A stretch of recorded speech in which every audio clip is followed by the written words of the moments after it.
নমস্কার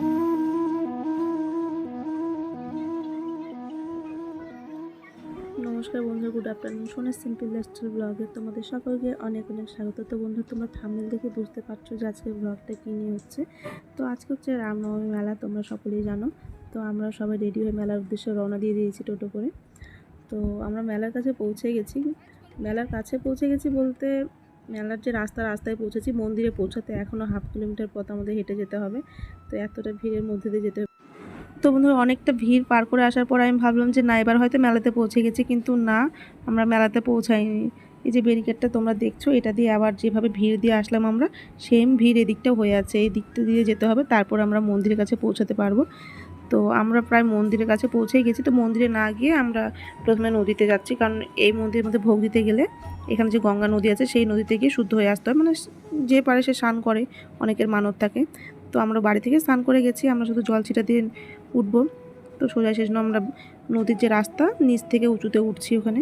তো ওইখানেও প্রচুর ভিড়। তো নদীতে নামতে চেয়েছিলাম, কিন্তু নামতে আমাদের দেওয়া হলো না, কারণ শুনলাম ওখানে গিয়ে যে একটা মানে কোনো একজন হয়তো পড়ে গেছে, তাকে খোঁজাখুঁজি চলছে।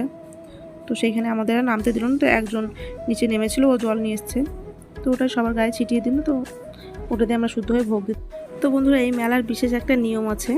কেউ যদি কোনো কিছু জিনিস মানত করে, কোনো কিছু ভালো হওয়ার জন্য, তো যতটা মানত করবে তার থেকে ডবল দিতে হবে। তো এখানে হচ্ছে সোনাদানা দেয় কি দেয় না জানি না, কিন্তু হচ্ছে তোমার কাঁচা সবজি, ফসল, এইসব সব কিছু লোকেরা মানত এগুলোই বেশি করে, যেমন ডাল, চাল, মানে খাবার, মানে ছোলা টোলা সব কিছুই আর কি। তো যতটা মানত করতে হয় তার থেকে ডবল দিতে হয় আর কি। তো আমরা এবার ভোগ দেবো বলে ভোগ কিনছি। তো যেদিকটা তাকাবে না সেদিকে লোকে লোকারণ্য, প্রচুর লোক, অনেক দূর দূরান্ত থেকে এখানে লোক আসে। তো ভোগ নেওয়ার পর আমরা প্রায় মন্দিরের সামনে পৌঁছে গেছি। তো এতটা ভিড় অতিক্রম করার পর আমরা মন্দিরের সামনে যেতে পারবো। তো এখানে দেখছো তোমরা প্রচুর ভিড়। তো মন্দির থেকে বেরিয়ে আসার পর আমি সামনে দেখছি একজন ছাপা মেহেন্দির দোকান নিয়ে বসে আছে। তো আমার না এটা ছোটো থেকে একটা নেশা, মেহেন্দির দোকান দেখলে না পড়লে আমার একদম ভালোই লাগে না। তো খাবার হোক বা না হোক আমার মেলায় কিন্তু আমার মেহেন্দি পড়ার মাস্ট। তো আমি এবারও তাই করছি। বয়স আমার অনেকটা হয়ে গেছে, তবুও ছোটোবেলার সেই যায়নি আমার। তো পড়তেই আছি আমি, আর আমার ছেলে আমাকে টুকটুক করে দেখছে যে মা কী করছে। তো আমি লোকটাকে বলে বলে দিচ্ছি যে কোন দিকটা কীভাবে দিবে আর কোন ফুলটা দিবে। তো উনি ওইভাবে আমার হাতে লাগিয়ে দিচ্ছেন। তো আমার লাগানো প্রায় কমপ্লিট হয়ে গেছে। তো আমার বান্ধবী, ও তো দেখছো আমার আগে লাগিয়েছে। তো ওর হাতটা বলছে যে আমারটা কেমন ঘিঞ্চি ঘিঞ্চি করে দিয়েছে, তোরটা তো একটু পরিষ্কার। তো এটা নিয়ে আমাদের মধ্যে তর্ক বিতর্ক একটু চলছিল। তো এই দিকটা একটু কাকিমার চামচ নেবে বলে দেখ।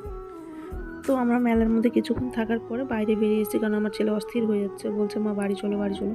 ও আর থাকতে পারছে না। তার মধ্যে ও টাকুর মাথা করে দিয়েছি, ওর মাথা তো আরও গরম হয়ে যাচ্ছে, ও অস্থির হয়ে যাচ্ছে, ভিড়ের মধ্যে আর থাকতেই পারছে না ও। তখন আমরা বাইরে বেরিয়ে চলে এলাম। আসার পরে রাস্তার পাশে একটু আইসক্রিমের দোকান ছিল। তো সবাই মিলে একটু আইসক্রিম খেয়ে নিচ্ছি, তারপর খেয়ে বাড়ি চলে আসবো। তো বন্ধুরা, আজকের মতো আমি ভিডিওটা এখানেই শেষ করছি। তোমাদের যদি ভালো লেগে থাকে তো অবশ্যই লাইক, কমেন্ট এবং শেয়ার করে দিও। আর তোমরা সকলে ভালো থেকো।